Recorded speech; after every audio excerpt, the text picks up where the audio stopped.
Olá amigos, vamos à nossa videoanálise dos índices Ibovespa e também do Dow Jones, bem como das ações preferenciais da Petrobras e Vale após o pregão desta terça-feira, dia 15 de março, dia que começou bem feio, em termos de abertura de mercado, com o Ibov abrindo ali, já registrando uma queda em torno de 2,5%, mas que foi gerando aí uma calmaria, uma recuperação boa do índice, voltando para dentro da congestão, que vai de 66.000 a 68.225 pontos. Dentro dessa congestão, ela vai se tornando muito forte. A saída dela também representa algo importante para em termos de tendência de curto prazo para o Ibovespa, porque um fechamento abaixo de 66 mil pontos cria uma expectativa maior de cair mais uns 2.000 pontos para a faixa de 64.217 a 63.803. E por outro lado, o fechamento acima de 68.225, permanecendo pelo menos mais um dia acima desse patamar, a expectativa é que o índice volte a bater lá no teto dos 70 mil pontos.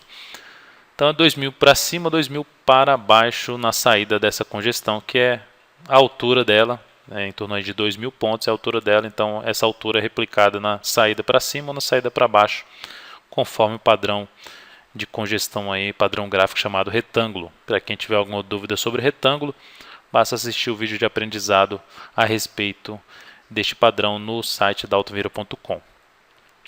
Lado positivo em relação a esse dia de queda de 0,24% do Ibovespa. Lado positivo, eu vejo a LAD.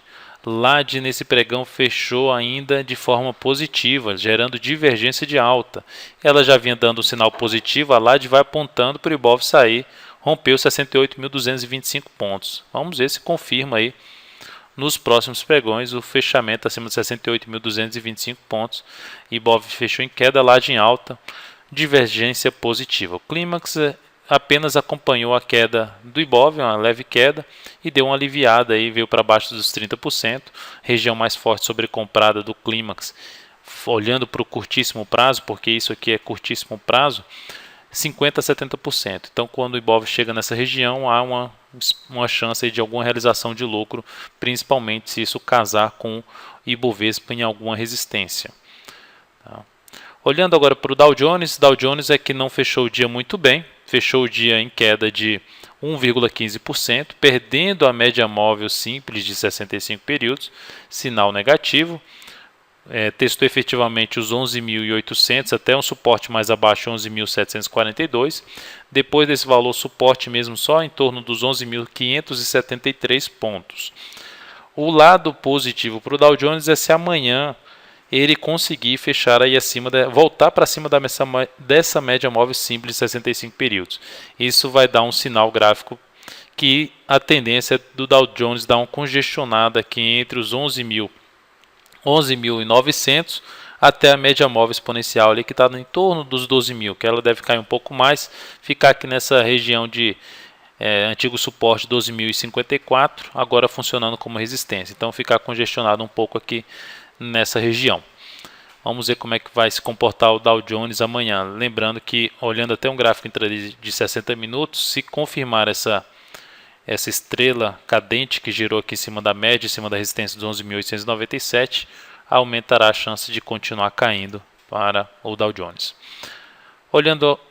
Partindo agora para o fluxo do capital estrangeiro, no dia 11/3, saída de 154 milhões de reais, enquanto o Ibovespa subiu. Então, no dia 11/3, isso foi na sexta-feira, Ibovespa teve uma reação, mas os estrangeiros estavam vendendo mais do que comprando. Olhando novamente para o fluxo, esse ponto que está chegando é o ponto onde, vamos dizer assim, era o suporte do fluxo aqui na congestão, que era o suporte do Ibovespa. Então faz sentido o Ibovespa ter voltado a testar esse suporte até nesse pregão na faixa de 66 mil pontos. Agora vamos acompanhar para ver se os estrangeiros voltam a se recuperar ou se vai continuar essa pressão vendedora, rompendo ali, dando até sinais negativos que poderia romper, o Ibov romper o suporte dos 66 mil pontos. Petrobras teve um dia de baixa de 0,85%, não fechou abaixo de 27,77 e voltou para dentro dessa região que eu considero de indefinição, mas uma indefinição ainda controlada pelos vendedores, porque não consegue voltar para cima da média móvel exponencial de 13 períodos. Então vai testando mais o suporte do que as resistências. A resistência por enquanto é 28,25 e 28,52. Mantém a mesma análise desde a última sexta-feira. Ela, em termos de curtíssimo a curto prazo, o ideal é fechar acima dos 28,52 um determinado pregão para pensar em compra, e aponta mais para vender para uma queda ali na faixa dos R$27, se fechar abaixo dos 27,77. Esse pregão até abriu abaixo, mas fechou acima dos 27,77. Dentro dessa região é mais a operação mesmo de intraday de congestão, compra lá na faixa dos 27,77, saída ou nos 28,25, 28,52, que seria compra dentro de uma congestão no suporte e venda mais próximo da resistência. Vale 5. Vale 5 teve o teste efetivo dos R$45 e se recuperou bem. Caiu ainda 1,67%, mas eu vejo uma boa recuperação, fechando no G60 no próximo pregão acima de 46,03 ou mesmo oscilando acima dos 46,03.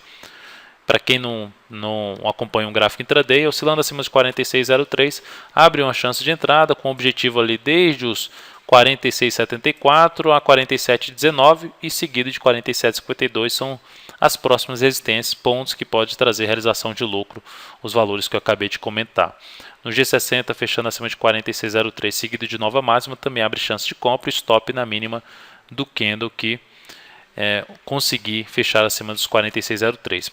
Olhando o gráfico diário, usando o gráfico diário como ponto de entrada, se oscilar acima dos 46,02, abre chance de compra e stop na mínima do candle em 44,95. Aí o objetivo tem que ser um pouco maior na faixa dos 47,19 a 47,52. Então é isso, amigos, muito obrigado por sua atenção e também por acessar diariamente o site daltonvieira.com. Um grande abraço e até a nossa próxima videoanálise.